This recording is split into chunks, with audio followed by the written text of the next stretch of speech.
నీవు క్షమిస్తావా, క్షమాపణ కోరగలుగుతావా? ఒక వ్యక్తి ఈ రెండు విషయాల్లో ఎప్పుడైతే తగ్గించుకోగలుగుతాడో తన జీవితం ఆశీర్వాదకరంగా మారబోతుంది. ఎందుకు ఈరోజు దేవుని మాట నీకు గుర్తు చేస్తున్నాను అంటే, క్షమించే మనసైనా ఉండాలి, క్షమాపణ కోరగల శక్తి అయినా మనకు ఉండాలి. అంటే ఒక వ్యక్తి తప్పు చేసి కూడా మన దగ్గరకు వచ్చి నిలబడుతున్నప్పుడు క్షమించలేని మనసు మనకున్నప్పుడు ప్రభు మనల్ని ఇష్టపడండి. ఒకవేళ క్షమాపణ కోరిన సమయంలో ఎదుటి వ్యక్తిదే తప్పు ఉండొచ్చు, ఆయనను ప్రభు కనికరమ చూపించిన ఆ వ్యక్తిని క్షమించగలిగితే నీ జీవితంలో అద్భుతం చేస్తాడు. ఎందుకు ఈ మాట చెప్తున్నట్టే, క్షమించలేకపోతున్నావు గనుకనే సమస్యలు అనేకము నిన్ను వెంటాడుతున్నాయి, బలహీనతలు నిన్ను వెంటాడుతున్నాయి, సమస్యలు నిన్ను వెంటాడుతున్నాయి, అవమానాలు నిన్ను వెంటాడుతున్నాయి. ఎందుకంటే నువ్వు ఇతరుని క్షమించలేకపోతున్నావు కనుక నిన్ను ఎవరు క్షమించలేకపోతున్నారు.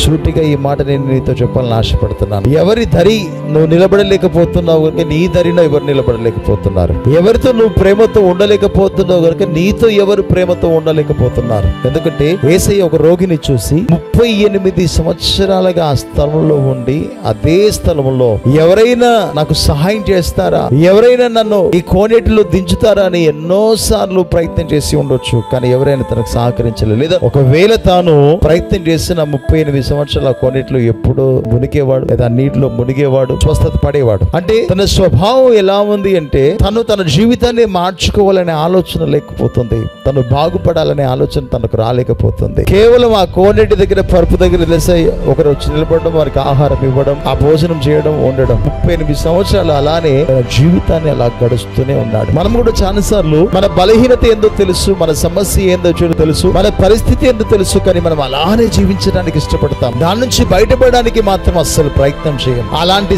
సమయంలో కనీసం నువ్వు క్షమాపణ కోరగలిగితే, ఎట్లాగూ ఇతరులను క్షమించే స్థితిలో నువ్వు లేవు గనక కనీసం క్షమాపణైనా కోరగలిగితే దేవుడు కనికరం చూపి నీ యొద్దకు వచ్చి నిన్ను బాగు చేస్తాడేమో. నేను అడుగుతున్నాను, ఈ 38 సంవత్సరాల కోనేటి దగ్గర ఉన్న రోగి కనికరం చూపించి, ప్రభువాని నేను తెలిసి తెలియక చేసిన పొరపాట్లు నన్ను క్షమించు, నా జీవితంలో అద్భుతం చేయయ్యా అని తను అడిగి ఉండొచ్చు. అడిగి ఉంటే అప్పుడు దేవుడు తన దగ్గరకు వచ్చి బాగు చేయవచ్చు. చూడండి, పరిశుద్ధ గ్రంథం నుండి యాకోబు పత్రిక 5వ అధ్యాయము 15వ వచనం చూస్తే, విశ్వాససహితమైన ప్రార్థన రోగిని స్వస్థపరచును, ప్రభు అతన్ని లేపును, అతడు తన పాపములు చేసిన వాడైతే పాప క్షమాపణ నొందును అన్నాడు. అంటే యేసు ప్రభువు దగ్గరికి వచ్చి ఎవరైతే విశ్వాససహితమైన ప్రార్థన చేస్తారో ఆ విశ్వాససహితమైన ప్రార్థన చేసిన వారిని దేవుడు లేపబోతున్నాడు. మనం చూస్తే ప్రభు వాక్యాన్ని గ్రహించుకోగలిగితే యోహాను సువార్త 5వ అధ్యాయం 5 నుంచి 9 వరకు చూస్తే 38 సంవత్సరాల నుండి కోనేటి దగ్గర పడి ఉన్న వ్యక్తిని దేవుడు వచ్చి బాగు చేస్తాడు. యేసు ప్రభు చేయమంటాడు, నువ్వు బాగుపడాలనుకుంటున్నావా, నువ్వు స్వస్థత పొందుకోవాలనుకుంటున్నావు అంటే, అవునయ్యా, అయితే లేచి నీ పరుపును ఎత్తుకొని వెళ్ళమన్నాడు. ఆ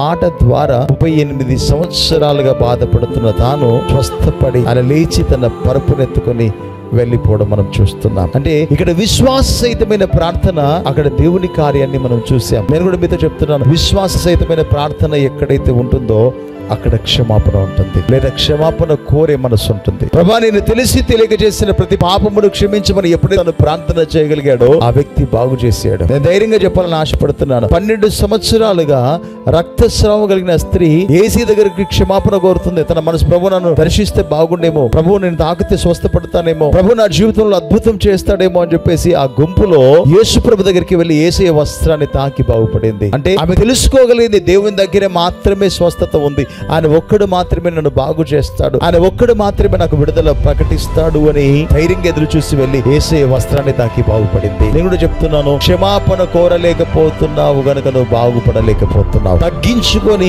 క్షమించే మనస్సు నీలో లేదు గనుక నీ శరీరంలో ఏదో ఒక బలహీనత వెంటాడు. అందుకే ప్రభు నన్ను ప్రేరేపిస్తున్నాడు. ఆ ప్రేరేపణలో నేను ఒక మాట చెప్పాలనుకుంటున్నాను. అది సమస్య కావచ్చు, రోగమే కావచ్చు, బలహీనత కావచ్చు, లేదా ఇంకా నువ్వు ఏ పరిస్థితుల్లో ఎలాంటి పరిస్థితుల్లో నీవు ఉన్నావు నాకు తెలియదు, కానీ క్షమాపణ నీలో లేదు, క్షమించే మనసు లేదు, క్షమాపణ కోరే మనసు నీలో లేదు కనుక నువ్వు బలహీనత వెంటాడుతున్నావు. ఇప్పుడే ఈ క్షణమే దాన్ని విడిచిపెట్టి తగ్గించుకొని నువ్వు ఏ వ్యక్తితో సమాధాన పడాలనుకుంటున్నావో ఆ వ్యక్తి దగ్గరికి వెళ్ళి నిన్ను నీవుగా తగ్గించుకొని ఎదుటి వ్యక్తిని క్షమాపణ కోరి చూడు. దేవుడు వెంటనే నిన్ను స్వస్థపరచబోతున్నాడు, వెంటనే నీకు విడుదల కలగబోతుంది, నీ జీవితంలో దేవుడు అద్భుతం చేయబోతున్నాడు. May God bless you.